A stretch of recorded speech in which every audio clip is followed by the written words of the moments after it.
بسم اللہ الرحمن الرحیم ایاک نعبد و ایاک نستعین۔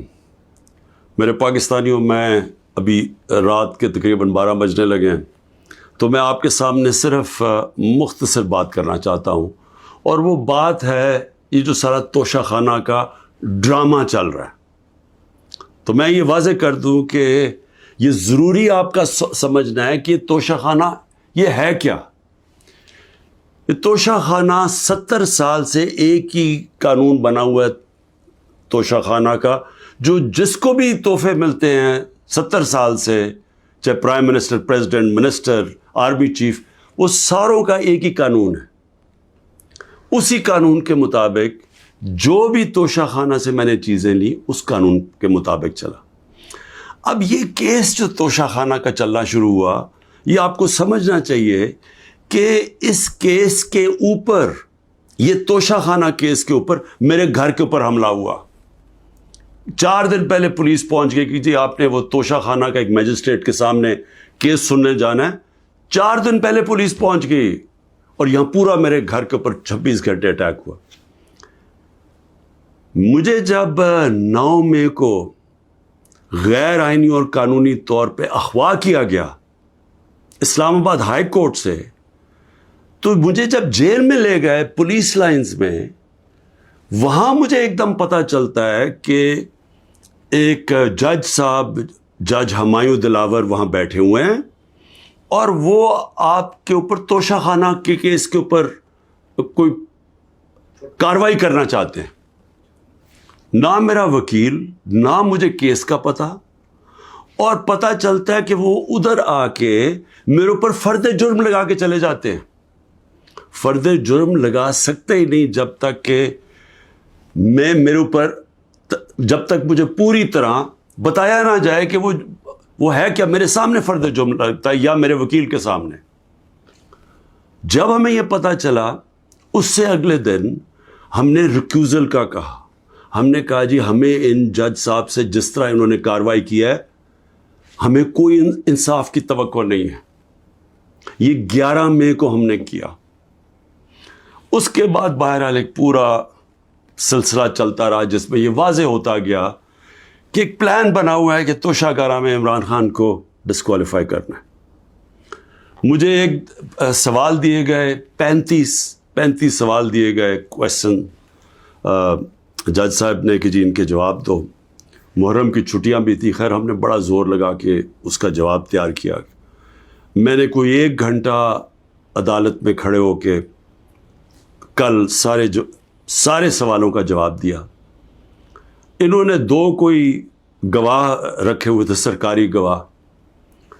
کوئی بھی ایسی چیز نہیں تھی جو میں نے 35 سوالوں میں جواب نہیں دیے، ایک ایک چیز کا جواب دیا۔ اور ایک جگہ جو یہ بات کدھر پھنس رہی تھی جی، کہ آپ نے جی یہاں توشہ خانہ نہیں لکھا، یعنی ہم نے سارے پیسے سب ڈکلیئرڈ تھے، جتنے توشہ خانہ کے پیسے تھے بینک میں ڈکلیئرڈ تھے، وہ سارے میرے الیکشن کمیشن کے سامنے ڈکلیئرڈ تھے، وہ میں جو FBR تھی اس کے سامنے ڈکلیئرڈ تھی، ویلتھ ٹیکس میں ڈکلیئرڈ تھا، سب کچھ ڈکلیئرڈ ہے۔ ایک جگہ پہ کہتے جی یہ پیسہ تو ہے، لیکن یہاں اس کے اوپر توشہ خانہ نہیں لکھا۔ اب یہ میرے اکاؤنٹنٹ نے بھرا ہوا تھا، 40 سال سے میری وہی اکاؤنٹنگ کی فرم ہے۔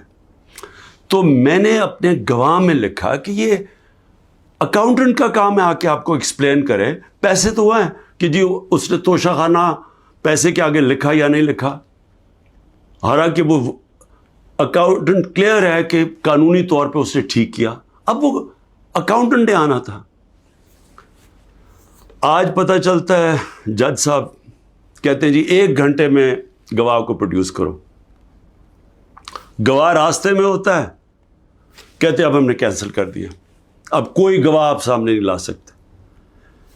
میں یہ سوال پوچھتا، یہ کوئی ملٹری ٹرائل ہو رہا ہے، میرا رائٹ، میرا حق ہے فیئر ٹرائل کے لیے، یعنی ایک دم گواہ کینسل کر دیے۔ میں نے کوئی 5-6 گواہ لے کے آنے تھے تاکہ وہ ایکسپلین کرے، جو 35 کویسچنز انہوں نے بھیجے ان کے جواب میں مجھے موقع تو ملے کہ اگر کوئی پوچھے، میرا میرے وکیل ان کو سمجھانے کے لیے، گواہ تو اس لیے ہوتے ہیں، گواہی سارے کینسل کر دیے، اور آج اب ایسے لگ رہا ہے کہ کل فرد جرم قائم کر دیں گے. یعنی مجھے سمجھ نہیں آ رہی کہ یہ جلدی اتنی کیا ہے. کیا کل 2 دن، آج گواہ آ جائے، کل گواہ آ جائے، اس کے بعد پھر آپ نے جج صاحب فیصلہ کرنا ہے وہ آپ نے کرنا ہے. لیکن مجھے تو موقع ملے کہ ہر دنیا میں ایک موقع ملتا ہے انسان کو فیئر ٹرائل کا، وہ مجھے موقع دینا چاہیے. اور ابھی سپریم کورٹ میں یہ بھی کہہ دوں کہ ہم نے ریکیوزل کا بھی ان جج صاحب کا کہا ہوا ہے کہ ہمیں ان کے اوپر اعتماد نہیں ہے. وہ پڑا ہوا ہے اسلام آباد ہائی کورٹ میں. وہ اسلام آباد ہائی کورٹ بدقسمتی سے فیصلہ نہیں کر رہے چیف جسٹس صاحب.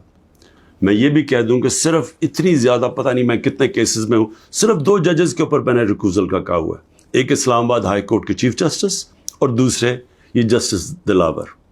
یہ میرا رائٹ ہے کہ اگر میں سمجھ رہا ہوں مجھے انصاف نہیں مل رہا تو میرا یہ حق ہے کہ میں ان کو ریکیوز کرواؤں، ان کو کہوں کہ کسی اور کو بھیج دے.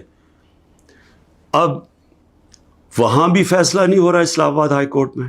ہم سپریم کورٹ میں گئے ہیں، سپریم کورٹ کہہ رہے ہیں کہ اسلام آباد ہائی کورٹ فیصلہ کرو، اور سپریم کورٹ نے کہا کہ تب تک انہوں نے، جسٹس دلاور نے فیصلہ نہیں کرنا جب تک کہ یہ اس کے اوپر فیصلہ نہیں ہوتا ٹرانسفر پہ. لیکن مجھے لگ رہا ہے کہ کل انہوں نے فیصلہ کر دینا ہے، اس لیے میں رات کو لیٹ آپ کے سامنے آ رہا ہوں. میں آخر میں ایک اور بات کہتا چلوں کہ فیس بک پہ 2014 میں جسٹس دلاور نے اپنی فیس بک پہ میرے اوپر ایسے ریمارکس دیے ہوئے ہیں جس سے لگتا ہے کہ وہ مجھے انصاف نہیں دے سکتے. یعنی ان کی ایک پرسنل ڈسلائک اس میں سامنے آ رہی ہے. ہم نے یہ چیف جسٹس صاحب اسلام آباد والوں کو کہا کہ دیکھیں یہ پریجوڈسڈ ہے. انہوں نے جا کے ایف آئی اے کو کہا کہ بتاؤ کہ جناب یہ ٹھیک ہے یا نہیں، یہ جو فیس بک پہ ان کی پوسٹ تھی. ایف آئی اے نے وہ چیک کر کے کہ کیونکہ وہ ڈیلیٹ کر چکے تھے پوسٹ، انہوں نے واپس کہا دی وہاں تو پوسٹ ہی نہیں ہے. دیکھیں بڑا آسان کام ہے. اگر آپ اس ملک پہ انصاف چاہتے ہیں، میں چیف جسٹس صاحب اسلام آباد آپ کو بھی کہتا ہوں اور ایف آئی اے آپ کو بھی کہتا ہوں، ایک فیس بک کو ایک صرف لیٹر جانا چاہیے آپ سے، ایک ای میل کریں کہ یہ کیس ہو رہا ہے. 90 دن تک ان کے پاس ریکارڈ ہوتا ہے. اگر آپ ڈیلیٹ بھی کر دیں کوئی پوسٹ تو 90 دن تک فیس بک کے پاس اس کا ریکارڈ ہے. صرف ایک ای میل کی ضرورت ہے. پتہ چلوا لیں کہ کیا انہوں نے جو واقعی انہوں نے پوسٹ کی تھی یا انہوں نے نہیں کی تھی.